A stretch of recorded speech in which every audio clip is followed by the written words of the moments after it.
आपका उद्देश्य बदला तो क्रिया का फल बदल गया। कई बार सुनाया है। एक दुष्ट स्वभाव वाला आदमी था, तो जंगल में गड़ासा लेके खड़ा होता। वहां से चाहे वो महात्मा निकले चाहे वो गृहस्थ निकले, पहली बात उसका दंड कमंडल रुपया पैसा छीन लेना और दूसरी बात उसको जिंदा ना छोड़ना। तो मौज, ऐसा हिंसक क्रूर स्वभाव का था, छीन लेना और मार देना। बहुत ध्यान से सुनना, ऐसा ही करता। अब एक महात्मा जो बड़े भजनानंदी तपस्वी त्यागी थे, तो ऐसे संतों के दर्शन मात्र से पाप नष्ट होते हैं। संत दरस जिम पातक टरे, बड़े भाग पाइप सत्संगा, विनय प्रयास होई भव भंगा। ऐसे महापुरुष का सानिध्य जो ही मिला तो उसने उठाया गड़ासा। तो उनका क्यों भाई, क्यों मारोगे? बोले हमारा व्यसन है, मारना हमारा स्वभाव है, हमारी आदत है, हमें नशा है, हम सामान छीन लेते हैं मारते हैं।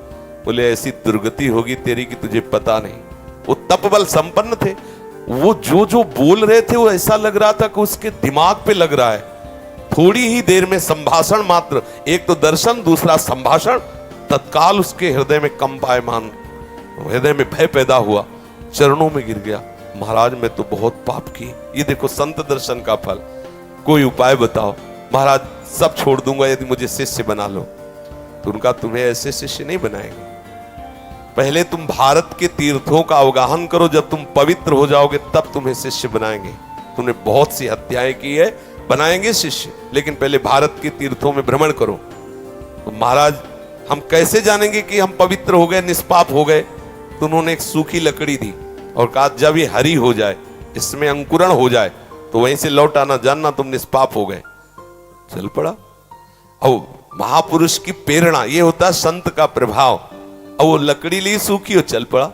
10 किलोमीटर चला होगा तो एक जंगल में एक बहुत बड़ा बट वृक्ष था, बरगद का, बहुत बड़े बड़े पेड़, बरगद के बहुत बड़ी, उसकी जड़ ऐसे आके शाखाओं से नवीन वृक्ष की रचना, बहुत बड़ा वृक्ष था। उसी के नीचे सोचा रात्रि काट लेते हैं, फिर हम तीर्थ यात्रा में जाएंगे।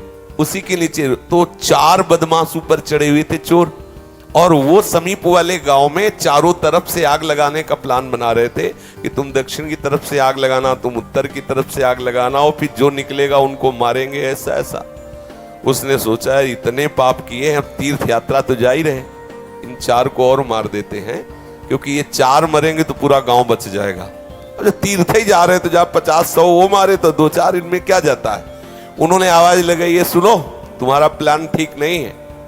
तो देखा कि कोई हमारे प्लान को सुन लिया, तो उनका देखो हम तुम्हारे गुरु हैं इस बात के, जीवन हो गया गड़ासा चलाते हुए, मुझे पता है तुम फंस जाओगे, नीचे उतरो। अब एक साथ थोड़ी उतरेंगे, एक एक उतर। बड़ा वृक्ष था तो जड़ की आड़ में, उसको पता था, मारने का अभ्यास था, बिना अस्त्र शस्त्र के हाथ ही से मार दिया, 4 को मार दिया। मारा, सोचा अभी यहाँ तो हमने हत्या कर दी, यहाँ नहीं रुकेंगे, आगे जो ही लकड़ी उठाया तो हरी हो गई।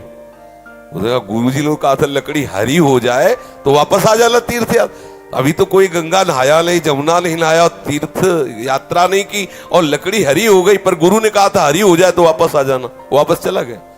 जो ही पहुंचा, कहा गुरुजी दंडवत। बोले तीर्थ यात्रा के लिए भेजा था, वापस कैसे आ गए? बोले आपने कहा था जहां आपकी लकड़ी हरी हो जाए वहीं जान लेना, पवित्र हो गए। तो गुरुजी लकड़ी तो हरी हो गई। तो बोले किस तीर्थ में लाया? बोले ला आया नहीं, 4 को और मार दिया। बोले 4 को मार दिया तो और पाप बढ़ना चाहिए, कैसे क्या? तब उन्होंने बताया पूरे गांव की रक्षा करने के भाव से मैंने तो बोले देखो बेटा, अभी तक अपने स्वार्थ के लिए मारते थे, उद्देश्य था आपको अपने स्वार्थ का, तो वो पाप हुआ। लेकिन पूरे नगर के गाय बैल जीव जंतु स्त्री पुरुष बच्चे सबकी रक्षा का उद्देश्य रख के 4 को मार दिया, तो वो महापुण्य हो गया। अब समझे, क्रिया वही है, उद्देश्य बदल गया तो फल बदल गया उसका। आप गृहस्थ में जो क्रियाएं कर रहे हैं वही क्रियाएं प्रभु के लिए करने लगे, उद्देश्य बना ले प्रभु की प्रसन्नता, बात बन गई। सर्वधर्मान परित्यज्य मामेकं शरणं व्रज अहम त्वां सर्व पापेभ्यो मोक्षयिष्यामि मा शुचा। तू चिंता मत कर कि धर्म त्याग का पाप लगेगा, मैं तुझे निष्पाप कर दूंगा, लेकिन तू मेरे चरणों का आश्रय ले ले। हर धर्मों की पूर्ति भगवत प्राप्ति से होती है और प्रभु के चरणारविंद का आश्रय लेना परम धर्म है।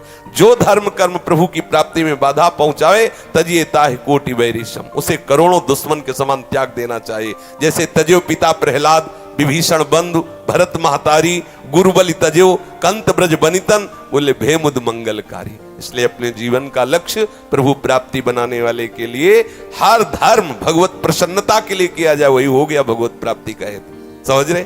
ऐसे कितने महापुरुष देखे गए अपने कुल कर्म को करते हुए भगवत प्राप्त हो गए, क्योंकि वो प्रभु की प्रसन्नता के लिए किया। अभी क्या करते हैं हम, जो भी करते हैं अपने सुख के लिए करते हैं, अपनी राजी के लिए करते हैं, और भक्त प्रभु की राजी के लिए करता। क्रिया वही है, उद्देश्य बदल गया, उसका फल बदल गया। समझ गए आप?